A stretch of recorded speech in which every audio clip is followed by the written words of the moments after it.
বাংলাদেশের সৌভাগ্য আসতেছে ইনশাআল্লাহ। যুদ্ধের ইবাদত করে, দেশ রক্ষার মুক্তিযুদ্ধের ইবাদত করে জান্নাতে যাওয়ার একটা সুযোগ আসতেছে ইনশাআল্লাহ। লোহার টুপি মাথায় দিয়ে নামাজ পড়বো ইনশাআল্লাহ। মুসলমানকে এটা জানতে হবে যে আমার নবী রাসূল খালি লম্বা জামাই গায়ে দেন নাই, লোহার জামাও গায়ে দিয়েছেন। মোটার চিকন সুতি জামাই কেবল গায়ে দেননি, তিনি লোহার বর্মাও গায়ে দিয়েছেন।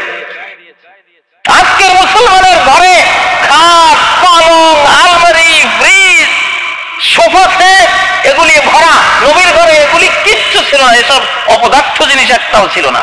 নবীর ঘরে ছিল তলোয়ার ঝোলানো, নবীর ঘরে ছিল তার লোহার বর্ম ঝোলানো, নবীর ঘরে ছিল তার বর্ম ঝোলানো, নবীর ঘরে ছিল তার হেলমেট ঝোলানো, নবীর ঘরে ছিল তার ঢাল ঝোলানো।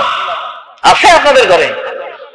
ডক্টর ইউনূস সাহেব এই জাতিকে ট্রেনিং দেন, সরকারিভাবে সেনাবাহিনীর অধীন এই জাতিকে এসব জিনিস দেন। ইসরায়েল রাষ্ট্র যখন গঠন করে, ইসরায়েলের প্রথম প্রধানমন্ত্রী মোনাচিম বেগিন বলেছেন যে ইসরায়েল রাষ্ট্র বানাবো, একটা মডেল চাই।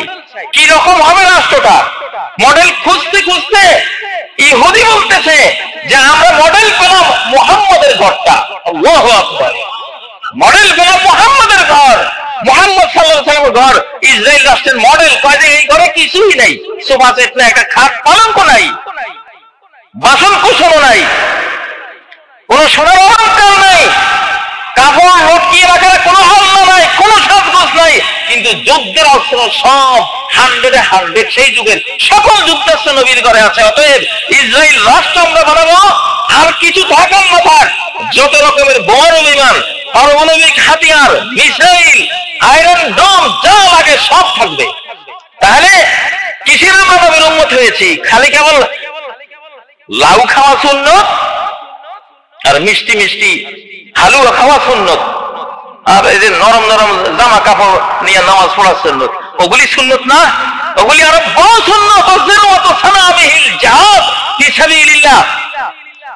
এখানে দেশ যদি আক্রান্ত হয় তাহলে আল্লাহর পথে যুদ্ধ করা।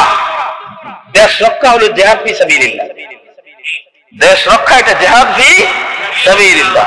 মায়ের ইজ্জত রক্ষা এটা জিহাদ ফি সাবিলিল্লাহ, নিজের বোনের ইজ্জত রক্ষা জিহাদ ফি সাবিলিল্লাহ, স্বাধীনতা রক্ষা জিহাদ ফি সাবিলিল্লাহ, দেশের মানচিত্র রক্ষা, অখণ্ডতা রক্ষা জিহাদ ফি সাবিলিল্লাহ। আল্লাহর অর্ডার, এগুলি হেফাজত করা, রক্ষা করা।